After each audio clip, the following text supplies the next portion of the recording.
Welcome on in, members of the chapter, as well as new curious potential chapter initiates. This is Sprues and Studs, and man, we are getting banger after banger after banger from JoyToy. Last week was the review of Lionel Johnson, and then now we are going to be reviewing the most expensive action figure model, whatever the heck you want to call it, that has ever been released by JoyToy to date. So in this video, obviously, we are going to be taking a very in-depth look at the Grey Knight Nemesis Dreadknight to see if it is actually worth all of the money that you're going to be possibly be spending on it. If you have been watching my videos in the past, I still remain a skeptic of this action figure, mainly because of the design as well as the price point. So, well, there's really nothing to do to see if this action figure does warrant the price point that it is currently at. All right, folks, this is the moment that we've been waiting for. The famed, infamous Grey Knights Nemesis Dreadknight. This is the Redemptor Dreadnought box. So if you want to compare the Redemptor Dreadnought box versus the Nemesis Dreadknight, there is probably at least like, what, a couple inches more on the Dreadknight. And over on this side, there's maybe at least 2 to 3 more inches. So the packaging is of a kind of thin cardboard. There was absolutely no seals whatsoever up here. You get the protective box, and then you get this box that the Dreadknight comes in. You just open it up and let's go. So, well, let's go. So we open it up. It looks like layers and layers of styrofoam. So I'm gonna push this thing down, and we're going to pull this Dreadknight out of the box. So here is the first layer. Okay, all right, there's a lot to see here. So it looks like we have the thunder hammer, some various hands, some support struts, and then down here is like a magnet, and then I guess an instruction booklet of how to put this thing together. This is the magnet itself. I'm going to assume that this is the display stand, and this is going to be your Nemesis 4 sword. So let's continue with the unboxing. Oh man, this thing is massive. So massive. So I opted to get the version with the Grey Knight Terminator pilot, and this is what he looks like right here. I believe this is a standard that goes on his back, and this is the hammer that he wields. So now let's do the big reveal. Ta-da! The upside down Dreadknight. There is a huge heft and weight with this action figure that I can't even describe to you right now. So these are the strut supports that attach over here. So what I'm going to do right now is to assemble it. So in case if you're wondering, the angle is a little bit weird over here. You can adjust the angle in which this strut support is going to go at. So you have to use a little bit of force to put this part in. And then you just have to finagle the peg down in here. Man, this takes a lot of force to get in. There you go. Woo! Had me sweating a little bit. All right, so let's get up close and personal with this Dreadknight. So as you can see up here, there is a bunch of shading that's happening up top. There is a gunmetal color, and then it kind of migrates over to a darker gunmetal up top. So there's definitely shading. And with the support struts up here, it is a dark gunmetal right here. And then you can also see some light silver highlighting that's happening with the support struts and the support pistons here. And then as we progress on down a little bit further on this Dreadknight, you do get to see that lovely characteristic Grey Knights look where you have that light blue sheen on the plastic, and then it gradually blends into the lighter gunmetal color that you have seen here. And this pattern actually is all throughout the Dreadknight. As you can see, the light kind of glints off the blue. I always love the way that Grey Knights look, just because of that subtle blue undertone that you get to see. So we're gonna move on to the pauldron area. And in the pauldron area, you get to see Malleus. And this is actually ingrained into the plastic itself. And then down here with the arms, it says strength, and it's also ingrained into the plastic. So we're going to flip over to the other side and take a look at what's going on here. And with the other pauldron, it clearly says Nemesis, and down here it clearly says Faith. So we're going to migrate onto the upper middle portion of this monstrous beast, and you get to see a gigantic heraldic shield that's hanging out on the left-hand side. With the heraldic shield, it is highlighted, and then clearly there is the characteristic Imperium skulls, and there's a nice patterning that's happening over here. And with the middle of this action figure, this is the baby carrier part, and the baby carrier part has a black portion in the middle, and then it flares out to a kind of gunmetal color. You get to see some swords. There is the characteristic Grey Knight symbol with the tome and the icon in the middle, and it says Titan right here. And when you lift this baby carrier part up, you get to see these cybernetic implants that you see on all the Grey Knight psychic hoods. And there's clearly a rest for the pilot.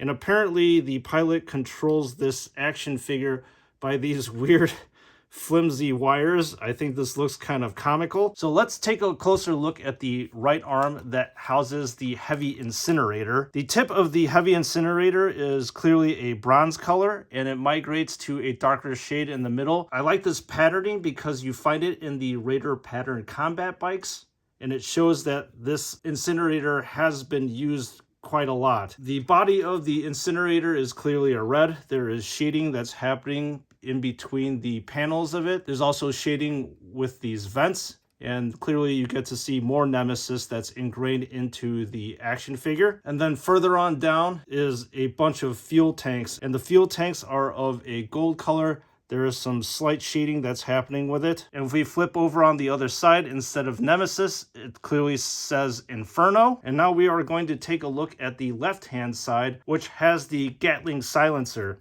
So this Gatling silencer has Nemesis on the inside of it, and you can clearly see that the Gatling part of this is a gunmetal silver color that's been highlighted up with a lighter silver, and the casing is still red. As we progress on down, the back of this thing is a dark gunmetal color. And if we flip over to the other side, the only difference is that you get to see Inferno, and there is more heavy shading that's happening with it. And this is the barrel of the side cannon, and you can spin this around. So let's move on to the bottom half of this monstrous beast. There is nothing really too special about the middle portion over here, aside from the fact that there is a button battery over here that you can make to light this part up. And then progressing on down, you get to see a bunch of heavy support struts. And like I said, all this stuff down here is metal. So it is very, very heavy to hold, as I'm kind of straining to hold this right now for you guys. You get to see down here are the footrests for the pilot. So let's take a look at the right leg. So the right leg has Aegis on the kneecap, and then Victor on the bottom right here. As we move on to the other side, you get to see Terra as well as Mortis. On this shin, it is completely red, and it mimics the heraldic shield. And finally, moving on down are the feet and toes of this gigantic action figure, and it follows the same dark gunmetal patterning with the blue transition. All right, flipping over, we get to see the massive engine that powers this Dreadknight. The top are the smokestacks that you would see in a normal Dreadnought, and the stacks are a dark gunmetal color with a bunch of light silver dry brushing. As we progress on down, there are two metallic red lights that are happening, an Adeptus Mechanicus logo here, and a skull icon that's happening on the back of it. You get to see these three light blue lights, and then there are a bunch of hoses that attach from the body of the Dreadknight all the way down to the legs of the Dreadknight. One thing that the promo video showed is that these pistons actually do go up and down, and indeed it is true. This thing is a spring-loaded thing. So let's talk about the Nemesis Demon Great Hammer. And this hammer is absolutely massive, just like the rest of the Dreadknight. And the hammer is of a very dark gunmetal color, and you get to see also a golden face for the hammer. There is a golden skull in the middle of it, as well as the characteristic wings that you see on a lot of the Imperium action figures. You flip over the other side, it's more of the same. There is some very, very faint highlighting that's happening up top, and that is also the case with the dry brushing over here. It is light silver dry brushing. And finally, on the end of the hammer, you get to see a spiked skull. So moving on to the Nemesis Great Sword. This thing is absolutely insanely massive, and it's probably going to be the thing that my Dreadknight is going to be wielding. So it is clearly a metallic blue color. There is kind of a light color transition from a dark blue all the way up to kind of like a very faint silver up here. As you progress on down, you get to see Demonica, and this is ingrained into the blade itself. And the hilt is clearly of a golden color with some cool looking silver accents on the side. Also, if you flip this around, it says Imperator on the other side. So let's talk about the little gimmicks that this action figure has. The first thing is that I apologize, I do not have a CR927 battery. That is actually supposed to go over here to light up this area. And the way you're supposed to light up the area is with this magnet here. If you wave it in front, it should light up. But like I said, I apologize, I don't have it. But what I do have are 2 AAA batteries. So you are going to remove the upper casing of this Gatling silencer right here. And then the next thing that we're going to do is to put the AAA batteries in. All you have to do is put this cover back on. The switch is right here, and voila, you have a spinning Gatling gun. Now this is the sound that the Gatling gun makes because it is rubbing up against the side. So if you keep using this, you'll definitely be wearing the Gatling gun down. And that's actually pretty much it with regards to the gimmicks. So let's talk about the movement of this Dreadknight. With the arms, you do actually have a fairly large range of motion over here. You can kick it out laterally like this, no problem whatsoever. And then you get to swing the arm back like this as well. So there is a good amount of motion that is involved with this action figure. Then with regards to the baby carrier part, this is the resting position right here. And this is the fully extended position. And there is a ring over here that locks the Grey Knight into place, but you can actually expand this out to fit him in. With regards to the hands, there is absolutely no movement whatsoever with the hands. These things are completely static, but there is rotation about the wrist area. And you can rotate this 360 degrees, as you can see here. With some bit of finagling, you can do this.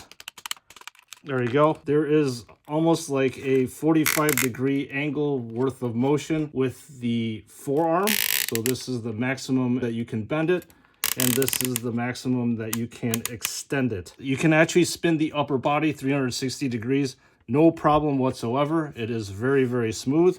In fact, you can actually remove the top of this thing, ta-da, like this. In this leg area, you cannot get 360 degrees of motion about this axis just because there's a lot of stuff that's going on that's inhibiting, such as these footrests.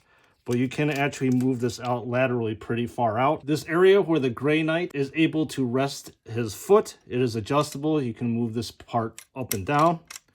One little gripe that I have right now with this action figure is that the Aegis kneecap keeps falling off. You can reattach it back on. So this is the maximum that we can kick the leg back, and then this is the maximum we can kick it forward. So there is some sort of limitation on the range of movement. So with the knee area, this is the maximum you can bend it back. And this is the maximum that you can bend it forward, so not that much movement. Then with the foot, this is about as much you can bend forward. And this is how much you can bend backwards. You cannot spin the ankle 360 degrees, but you can see here that you can pivot this side to side, and these joints are very, very heavy to move as they are metal. And then as far as I can tell, the toes, you are not able to move at all. They are static.